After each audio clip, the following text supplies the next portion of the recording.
YouTube ചാനലിലേക്ക് സ്വാഗതം. ഇനിയിപ്പോൾ ഞാൻ നിങ്ങളോട് കാണിക്കാൻ പോകുന്നത് വെച്ചാൽ ഇത് കണ്ടില്ല, ഈ ഇഞ്ചിക്ക് കുറച്ച് ഇത് ഇഞ്ചി പൊടിച്ച് ഇത്ര പൊരിയായി. ഇനി ലേശം നമ്മൾ തോലും വളവും ഇട്ട് കൊടുക്കണം. അതിന് വേണ്ടിയിട്ട് ഞാൻ എന്താ ഇത് പോട്ടി മിക്സ് ചെയ്താണ് കുറേശ്ശെ അതിൻ്റെ മേലെ ഇട്ട് കൊടുക്കാൻ. ഇത് ആട്ടുംവളമാണ്, ആട്ടുംവളം.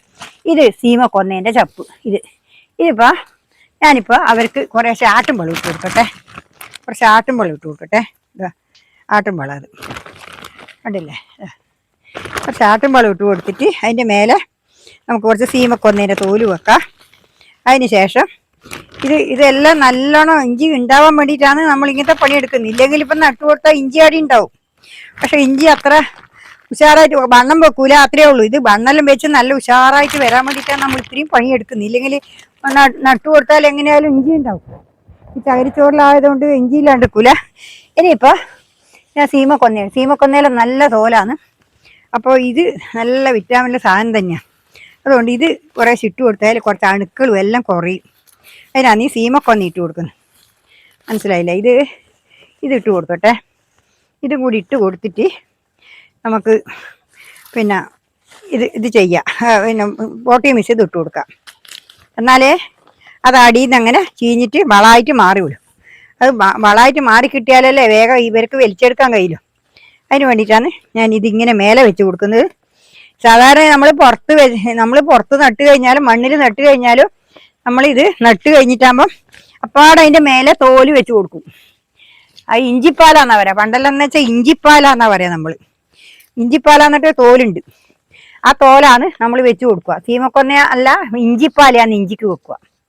പിന്നെ മഞ്ഞളിന് മരുതിൻ്റെ തോലാന്നും മഞ്ഞളിന് വെക്കുക. അങ്ങനെയല്ല ഓരോന്നിനും ഓരോ കണക്കുണ്ട് പണ്ടത്തെ കാലം. പക്ഷെ അങ്ങനെ നല്ലോണം നന്നാകുകയും ചെയ്യും, നല്ലോണം ഉണ്ടാവുകയും ചെയ്യും.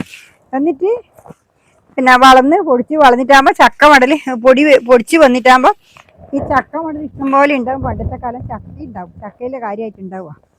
ആ ചക്ക മടൽ തേച്ചും ഓരോരോ ദിവസവും ഓരോന്ന് ഒരു തറയായിട്ടാണ് നടുക.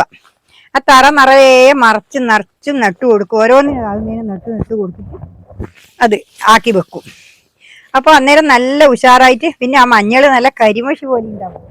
അതിൻ്റെ ആ ചക്ക പിന്നെ ചീഞ്ഞു കഴിഞ്ഞാൽ നല്ല കരിമഷി പോലെ ഉണ്ടാവും. അപ്പോൾ അന്നേരം നമ്മൾ എടുക്കുക വെച്ചാൽ അത് നല്ല വളമായിട്ട് വരും, നല്ല കറുത്ത വളം. അപ്പോൾ ഇത് അങ്ങനെ തന്നെ മഞ്ഞളും ഉണ്ടാവും, അതേപോലെ കറുത്ത് വരുന്നു.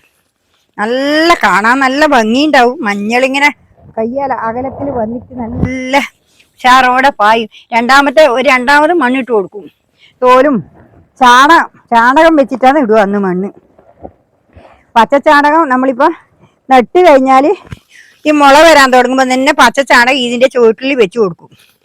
അത് പിന്നെ അതിങ്ങനെ നേരെ വെച്ച് കൊടുക്കുമ്പോൾ അത് അലിഞ്ഞ് അതിന് വലിക്കാൻ കിട്ടും. നല്ല ശരിക്ക് വെള്ളം പോകുമ്പോൾ ശരിക്കും അതിന് കിട്ടും.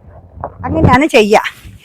അങ്ങനെ ചെയ്തിട്ടാകുമ്പോഴാണ് ഇവർ ഇതിങ്ങനെ ചെയ്യുന്നത്. പിന്നെ അതേപോലെ ചെയ്യും. അന്നേരം നല്ല ഉഷാറായിട്ട് വരും. ഈ മഞ്ഞളായാലും ഇഞ്ചി ആയാലും ഇഞ്ചിക്കായാലും അങ്ങനെ ചെയ്യാം. നട്ട് കഴിഞ്ഞ് പൊടിച്ച് വരുമ്പോഴേക്ക് എന്താ വെച്ചാൽ ഇതിൻ്റെ മേലെ നമ്മൾ കുറച്ച് ചാണകം ഇതിൻ്റെ മേലെ ചപ്പിട്ടിട്ടുണ്ടാവും. നട്ട് കഴിഞ്ഞ പാടെ തന്നെ ചപ്പിടും. ഉണങ്ങിയ പച്ചച്ചപ്പ് തോല് കൊത്തിയിട്ടിടും.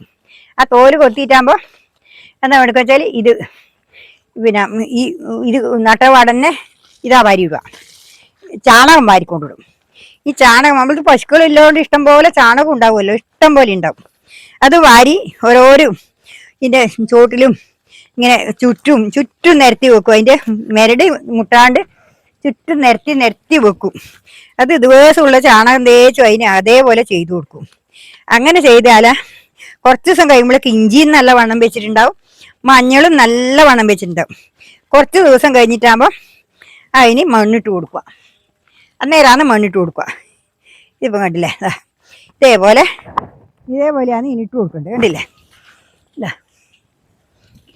ഉണ്ടല്ലോ, ഇതേപോലെ നിറച്ചു ആയില്ലേ. ഇനി ഇതിപ്പം അമീമ കുറച്ച് കുറയും, എന്നാലും നിറച്ചു കണ്ടിട്ട് കാര്യമില്ല. അത് കുറച്ച് കഴിയുമ്പോൾ കുറയും. ആണല്ലേ, കുറയുമ്പോൾ കുറയട്ടെ. ഇപ്പം നമുക്ക് ഇതിൻ്റെ മേലെ കുറേശ്ശെ ഇട്ട് കൊടുക്കാം. ഇത് അമിയാൻ മാത്രം, തോല് അമിയണ്ടേ. അതാണ് അത് മാത്രല്ല ഈ ഇഞ്ചിയും മഞ്ഞളൊന്നും അധികം ഉള്ളിലോട്ട് വെക്കൂല. മഞ്ഞൾ പിന്നെയും വെക്കൂ, ഇഞ്ചി തീരെ ഉള്ളിലോട്ട് വെക്കൂല, ഇങ്ങനെ മേലെ പൊന്നിച്ച് വെക്കുക. പക്ഷെ അപ്പോ ഈ മണ്ണ് തെറിക്കും. ഈ മഴ പെയ്യുമ്പോ ഇതിന്റെ മേലത്തെ ഇതെല്ലാം പൊളിച്ച് പുറത്തായി പോവും. അപ്പോൾ വേര് പുറത്താവും. അതുകൊണ്ട് ആണ് തോല് വെച്ച് കൊടുക്കുന്നത്. തോല് അതിന്റെ മേലെ വെച്ച് കഴിഞ്ഞാൽ നല്ല കണ്ടീഷനിൽ പൊടിച്ച് നല്ല ഇതായിട്ട് വരും. അപ്പോൾ നല്ല വൃത്തിയാവും കാണാൻ. നല്ല വൃത്തിയിൽ മുളച്ച് വരും, എല്ലാ മുളയും മുളച്ച് വരും. അല്ലെങ്കിൽ പിന്നെ ആ തോല് വെച്ച് കൊടുത്തിട്ടില്ലെങ്കിൽ മണ്ണെല്ലാം തെറിച്ച് പോയിട്ട് ആ മുളക്ക് ശക്തി ഇല്ലാണ്ടായി പോവും. അതുകൊണ്ടാണ് അങ്ങനെ ചെയ്യുന്നത്. ഇതിപ്പം കണ്ടില്ലേ, ഇത് കൂടി ഇടട്ടെ. കണ്ട ഇവിടെ ഓരോരോ ഇഞ്ചിയെ നട്ടിട്ടുള്ളൂ, ഒറ്റ ഇഞ്ചിയെ നട്ടിട്ടുള്ളൂ. അതെന്താ വെച്ചാല് അത് മതി. അതിന് നല്ലോണം വളം കൊടുത്തു കഴിഞ്ഞാല് നമുക്കിത് വിതച്ച് കൂടും, ഒരുപാട് അത വരും. ഓരോരോ ഇത് കഴിയുന്നതിനെ വിതച്ചിട്ട് ഒരുപാടുണ്ടാവും. അതാണ് ഞാൻ ഇങ്ങനെ ഓരോന്ന് മാത്രം വെച്ച് കൊടുത്തിന്. എങ്ങനെയായാലും ഉണ്ടാവും. ഇന്നിപ്പോ ഇത്രയേ ഉള്ളൂ. നാളെ വേറെ വീഡിയോ ആയിട്ട് ഇനി ഇത്രയേ ഉള്ളൂ. നാളെ വേറെ വീഡിയോ ആയിട്ട് വീണ്ടും എല്ലാവരും എൻ്റെ വീഡിയോ കണ്ട് സപ്പോർട്ട് തരാം. നിങ്ങളെ സപ്പോർട്ടാണ് എനിക്ക് എന്നും വീഡിയോ എടുക്കാനും വീഡിയോ ഇടാനുമുള്ള ഇത് കഴിയുന്നതിൽ ഇനിയിപ്പോൾ മഴക്കാലമായി വീഡിയോ എടുക്കാനും ഭയങ്കര പ്രയാസമാണ്. അതുകൊണ്ട് നിങ്ങളെ സപ്പോർട്ടാണ് എനിക്ക് വീഡിയോ എടുക്കാനും ഇടാനും എനിക്ക് കഴിയുന്ന അറിവുകൾ നിങ്ങൾക്ക് പറഞ്ഞു തരാനും കഴിയുന്നത്. അതുകൊണ്ട് നിങ്ങളെന്താ വേണിച്ചാൽ എല്ലാവരും വീഡിയോ കണ്ട് സപ്പോർട്ട് തരിക. നിങ്ങൾക്ക് ഞാനും കഴിയുന്ന സപ്പോർട്ട് ഞാനും ചെയ്തു തരും. നിങ്ങൾ എന്ത് സംശയം ചോദിച്ചാൽ പറഞ്ഞു തരുന്നതിന് ഒരു മുടക്കില്ല. ഇനി കുത്തിരിയോളൂ. നാളെ വേറെ വീഡിയോ ആയിട്ട് വീണ്ടും വരുന്നേരം. നന്ദി, നമസ്കാരം, ഗുഡ് ബൈ.